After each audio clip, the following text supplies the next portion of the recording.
Welcome to the Style and Strategy Podcast, where personal brand meets leadership and style.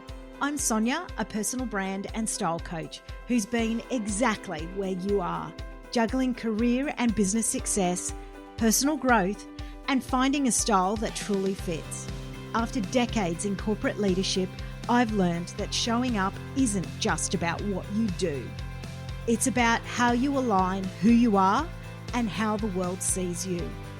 This season, I'm bringing you practical strategies, bold insights, and honest conversations to help you amplify your presence, unlock your next level, and lead with clarity and confidence. Let's dive in. Welcome back to another episode of the Style and Strategy Podcast. And this week, we are going behind the scenes again for another little snip from a masterclass that I ran recently. I really hope that you enjoy this little takeaway. Now I'm going to talk about style. Style can sometimes be dismissed as superficial, right? Oh, don't worry about your style. Who cares about that these days?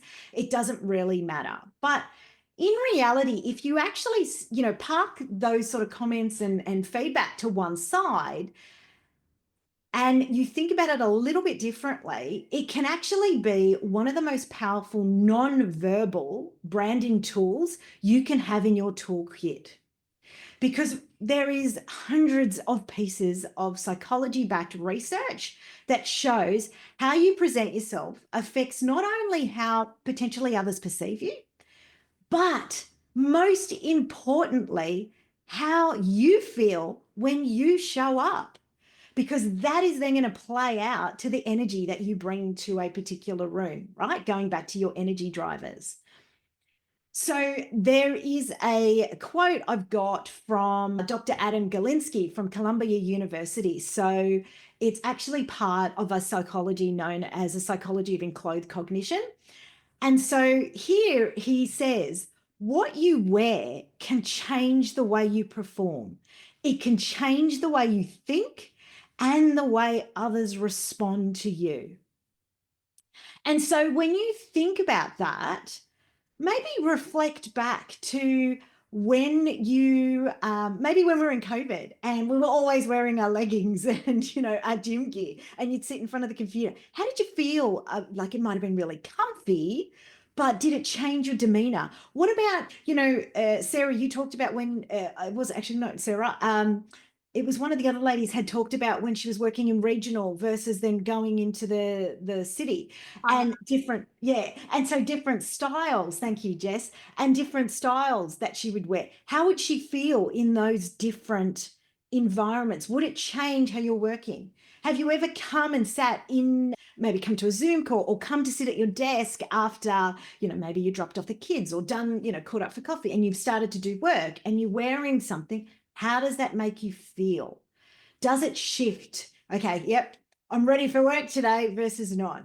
Again, there's some stats around this. When we originally, back in corporate, had introduced casual Fridays, what actually happened was an increase in collaboration because more people were having conversations and felt more relaxed around that. But we didn't seem as much productivity was happening in terms of output on a Friday. So really interesting the way that that's kind of shifted around. So how can you use style as a strategic brand tool? So number one, dress in a way that makes you feel powerful. Now, when I use the language powerful, some people automatically go to visuals of power suits and, all of that sort of stuff. Again, I'm going to come back to what makes you feel powerful. And if that means jeans and a tee, that's what makes you feel powerful, right? And we don't necessarily spend a lot of time thinking through that. But what is that definition for you? I don't want, especially when I work with my clients or in some of my group programs, it's never about putting someone in a particular mold, because it's actually drawing out, coming back to the circles. It's what's important to you. And then how do you start to get clarity around that? Because I think we all know that feeling when you put on an outfit and then you instantly feel much more confident. That is not just in your head, that is science, right? And that is the power of enclothed cognition. What you wear can also you really impact how you think and behave, like I've talked to you. So if you want to feel more authoritative in a particular situation, maybe you want to feel more confident or creative, have a think a little bit more as you walk into those particular rooms. What am I going to wear? What am I going to wear that's actually going to start to help drive those things? So, as an example, a lot of the time when we're talking about, I actually want to feel more creative. So, what does that mean? From a style perspective, it could be more flow, right? And so, when I say flow, I'm not in flow today. I'm actually in very structure, right? But more flow could be, more movement in a particular outfit. It could mean more prints, depending what kind of prints that you resonate to. So it might be, more diagonals, that sort of thing can actually help create that creative feel versus something more structured, like what I've kind of got on today with a collar, sharper lines, less movement in a fabric, help to actually act as more confident, more authoritative, that type of thing as well. So I'd love you to think about an outfit that makes you feel unstoppable. So when you go to your wardrobe in the mornings or whenever you're going to go wear something, what is an outfit that you today actually, if you think about it, goes, I feel fantastic in that. Whenever I wear that, it really hits the mark. What does that look like? What is it about that outfit that actually gives you that feeling? And so then how could you actually channel that feeling every day rather than, a lot of the time it's an outfit from a special occasion that makes you feel like that. And so, one of the big things that I like to promote is that it's not just that special outfit, right? I want to be able to see you wearing those things much more often. So you are starting to show up and feel like that on a regular basis. So then, if I think about reinforcing your brand message through style, as I said before, you could be thinking about how do I now create those three energy words? How can I now link that back to my style? Because they're important to you, right? So it might, as an example for you, if your brand is about warmth and trust, then is it that soft fabrics, maybe some of those neutral tones, maybe some of those more approachable silhouettes are some of the things that you will lean into more? Maybe if it's more authority and expertise, it might be mixing in more clean lines, might be more depth of color. If you think about, example, Brene Brown again, she's actually got, when you look at how she dresses, she's got some neutral colors. Her fit is much more relaxed and inviting. If I think of Oprah, what do I think of? Sharp tailoring. But even if she's in I've seen her lately in some of her knitwear, comfy trackies and top, like hoodie tops, but they're in these amazing colors. They're jeweled colors, right? Which really represents her brand. And then if you're familiar with sort of Marie Forleo, she likes her bright colors, more fresh styling, a little bit effortless chic around her. And so, as I think you said, Heidi, there was, if I think about, do you have a signature color? Is there a signature style? What would that be for you? Again, it's not about necessarily saying this is it for my brand. It's about how do I bring that seamless interaction between work to weekend to you all together to actually make getting dressed easier as well, right? Because then you're more likely to become your authentic self. As I think you said, Sarah, you talked about a challenge around colors, right? And when I think about that, my philosophy around it is, look, some people are going to really want bold, bright colors, and that's fine if that's part of their personality. And others, like myself, I prefer a muted tone, and that is just who I am, and it's part of my brand. I will throw in pops of color here and there, but that neutral, calming, and relaxing part is just part of who I am. I'll never be one wearing a hot pink suit. It's just not me, right? Because it would feel fake to me. And then think about your current wardrobe. Have a look. What does your current wardrobe say when you think about that signature color or style? Maybe you've already got a through line in there. And what would that maybe be? Because if you really think about it, style is a form of non-verbal branding, right? So the right look for you is actually going to reinforce the message you want, but actually, most importantly, it will make you feel really comfortable in any situation.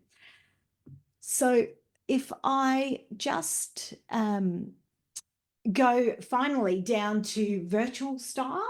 So sometimes we get on a Zoom call, and obviously, if it's people that you're really comfortable with, it might be in your gym gear, all of that. But just don't forget about virtual style as well, right? And so, things to think about. It's about really owning your presence on screen. So it's not only potential impact of your clothes, but it could also be, well, how's the lighting? What's the energy you're putting through? Is it warm? Is it cool?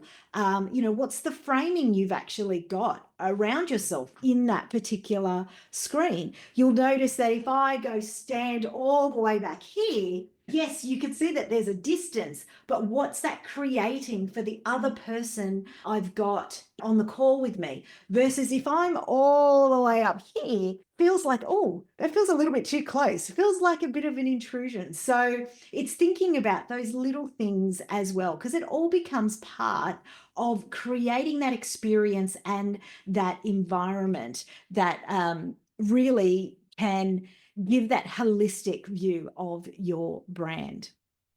So as I move away from style now, I just kind of leave you with, when you think about your signature style, what is one thing that you think that could form part of your signature style? Is it an accessory? Is it potentially a color? Is it a scarf? What is it? Is there something that maybe you want to make sure that is part of your brand kind of going forward? And then finally, which was that third element of crafting your brand, is really around what I talk about is leadership presence.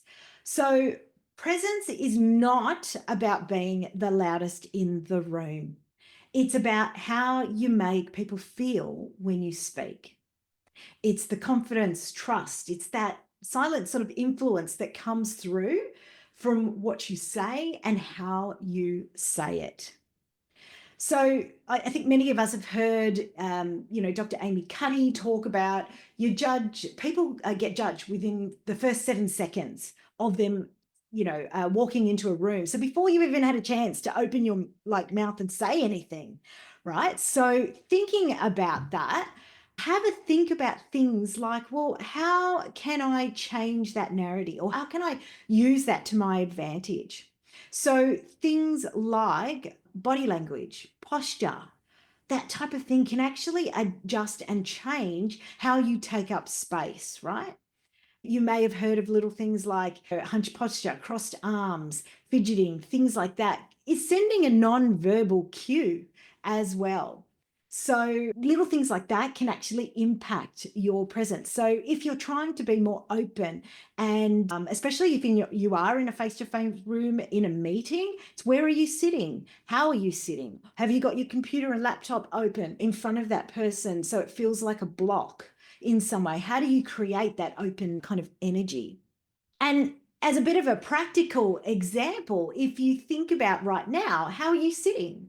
Can you, straighten your shoulders, roll your shoulders back, plant your feet, that type of thing, taking a big, deep breath and going, okay, let me feel more centered, right? Because that will help the voice and the message that you are getting out there, right? Because we're not squashing our diaphragm and our lungs and all of that. So many leaders that you see, or people who are quite influential in their space, if you start to take note how they're actually carrying themselves, what kind of shoes, going back to style for a second, what kind of shoes are they wearing that makes them most feel comfortable and powerful in? For me, it's a pair of sneakers, right? Because I'm flat and grounded. And I feel very comfortable in that. What is that for you, especially if you are having to do something maybe offline versus online as well? One thing we forget about with virtual kind of presence and speaking with authority is that when you're actually in that virtual room, you need to own that Zoom screen, as I touched on before, because your energy will actually translate the screen. And so if you go back to your 3 words, again, I want you to think about what am I doing to create the energy of my 3 words when I'm on a Zoom call, when I'm with a client, when I'm, posting a video, maybe on social media. So a couple of quick tips on these for you to take away. So one is around positioning your camera on eye level, right? So I know a lot of the time we're looking at the screen, but remember, if you're doing a one-on-one with a client or anything like that, in order to make it feel like that other person is looking at you and you're looking at them, you've actually got to talk to this section of the screen up here, right? Which is where the camera is. So I know it's not always easy, but it's something that can happen with practice. And sometimes if you're putting your screen a bit lower, can actually help with that as well. Using your hand gestures appropriately, taking pauses and breaks throughout, which I know even myself still have to remind myself of because I'm quite a fast talker as well. And then, of course, engaging your audience, whether that is on, again, social media or whether you're speaking in a crowd. How are you pulling in and engaging your audience throughout whatever it is that you might be doing?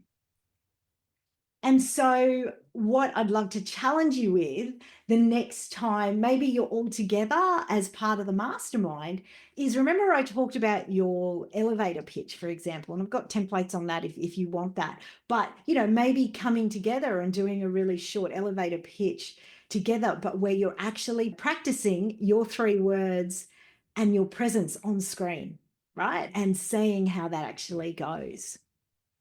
So checking your eye level, your lighting, your posture, all of that, and then picking one thing that might, help to improve you owning that virtual presence. So before I wrap up what I've been talking about today, I want you to have a think about this one question. If you stepped into your business tomorrow with absolute full clarity around your brand, your style, and your presence, what changes for you? What has the potential to change for you? And really think about it. How would your business feel different? How could you potentially show up differently? How might others respond differently to you? But most importantly, how much more powerful, confident, and recognized would you actually feel? That is just something I really want you to think about, because again, coming back to this day and age, we are so busy that we don't always take a moment to sit back and think about these things. So the key difference between where you are now and where you want to be isn't talent, it's not luck, it's not time, it's the opportunity for you to fully own and step into your presence, your leadership, and your brand. So from really my perspective is, and everyone I've worked with, is your brand is inside of you. It's just a matter of stepping in and owning those pieces really in full. I'm challenging you with some of the things that I've talked through today, just to think about personal brand a little bit differently. And think about it in those 3 key areas: visibility, style, and your leadership presence. And start your transformation really now.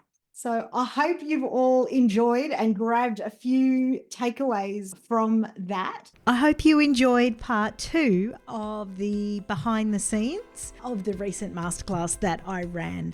And I will see you then.